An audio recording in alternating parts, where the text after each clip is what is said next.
What you manifest in your mind, you can bring to reality. Jexi, new movie out in theaters, kind of a comedy take on a Black Mirror type of a concept. It's not really a futuristic look at technology, but more of a more current time. Premise is dude breaks his phone, gets a new phone, the operating system for the new phone. Jexi is the operating system name. So it's a new type of phone, not really specific to any manufacturer. And Jexi, when given permission, basically becomes kind of a mix of a troll and a like a life coach in a lot of ways. Jexi's trying to make his life better, but doing it in the most comedic way possible. Overall, I mean, I was looking forward to this movie as far as just being able to laugh at it. The trailer looked funny. But overall, I wasn't really a fan of the movie. There are some funny moments. Pretty much anytime Wanda Sykes is on screen, it's hilarious. Anytime there's the interaction with the phone is actually pretty funny. But the movie tries to inject this love story where Adam Devine's character is, he's grows up. The movie starts with trying to show that he's been obsessed with phones his entire life. Basically, his parents just giving him older flip phones and things so he could play games on it. The people that wrote this movie don't really understand. They don't understand how our culture has evolved with technology. If you were gonna set up a premise where a guy's just obsessed with a phone, you wouldn't necessarily. I mean, phones today are just little computers. It's not like he's obsessed with phones, because phones sucked before. It's nobody who's playing games on their phone. Nobody was addicted to phones.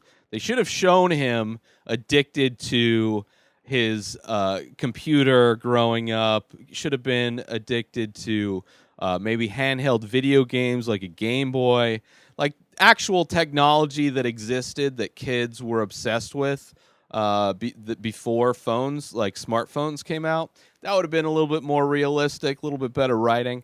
But then this relationship is just like this. It's the most generic rom-com kind of relationship.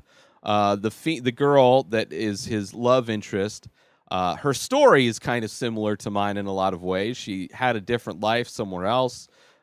She sold her home, quit her job, and decided to follow her passion because she was unhappy with her life, which I related to. I was like, whoa, this is crazy. But then it's the way they meet is very unbelievable.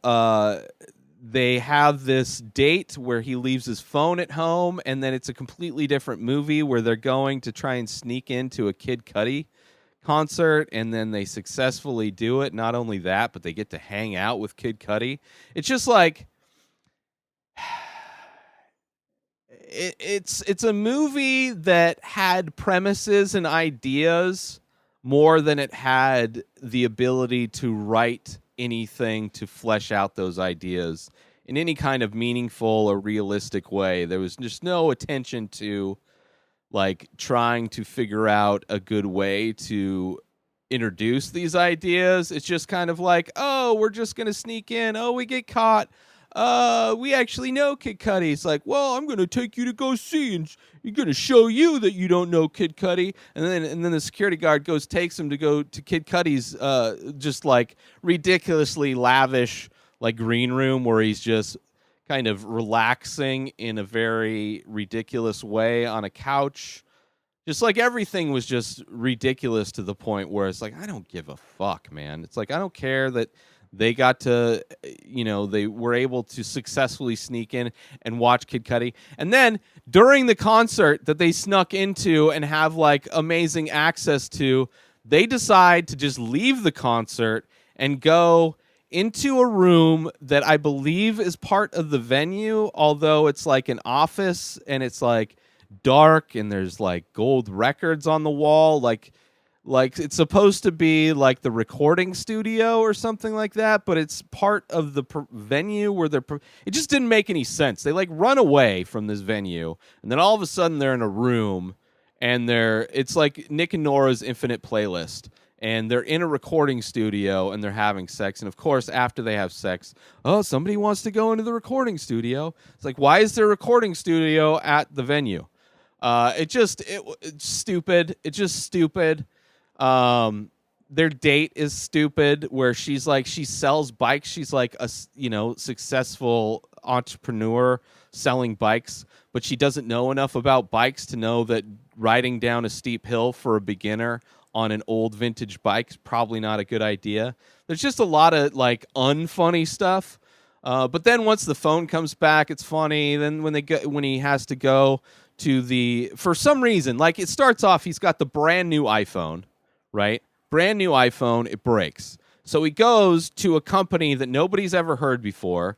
Nobody else in this universe has this phone. 0 people have this phone. He is the only person in the entire world that has this phone, even though the store is basically an Apple store. It's set up exactly like an Apple store. The salesperson, Wanda Sykes, the worst salesperson ever to sell a phone. She's like, just insults. I mean, it's hilarious. She's like calling him a crackhead because he's addicted to his phone, even though as far as addiction to phones, he doesn't really have the movie doesn't really do a good job at showing that he's addicted to the phone. It's just they kind of tell you that he's addicted to his phone.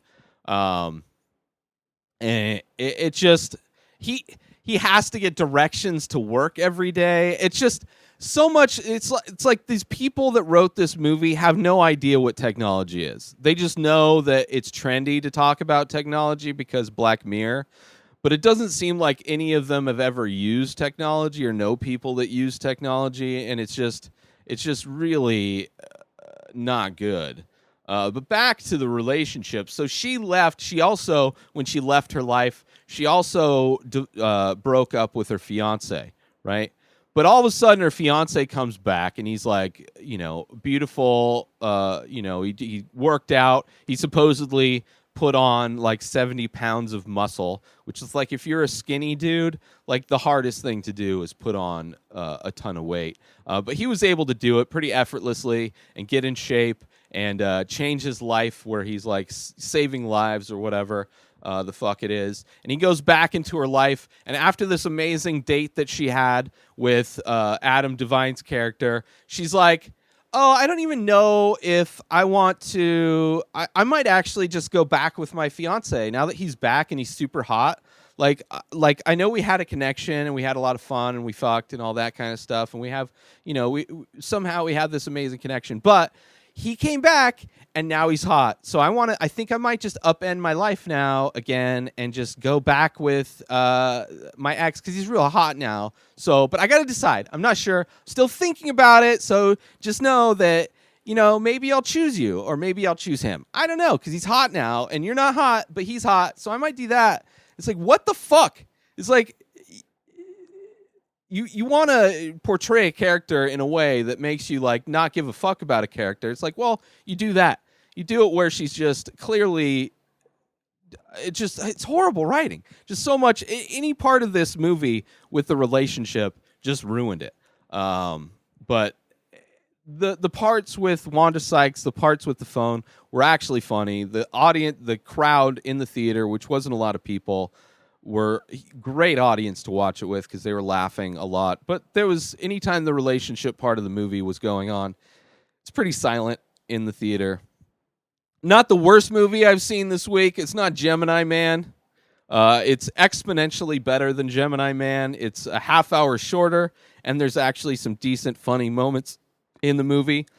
But pretty sad overall. But, not a horrible thing, just, whatever. Michael Pena is also hilarious in this movie. He plays his boss. And his friends were Ron Funches and Charlene Yee. They should have cut out the relationship completely. Should have just been about him getting in touch with getting away from his phone and getting in touch with people and making friends. But, you know, it is what it is. It is what it is.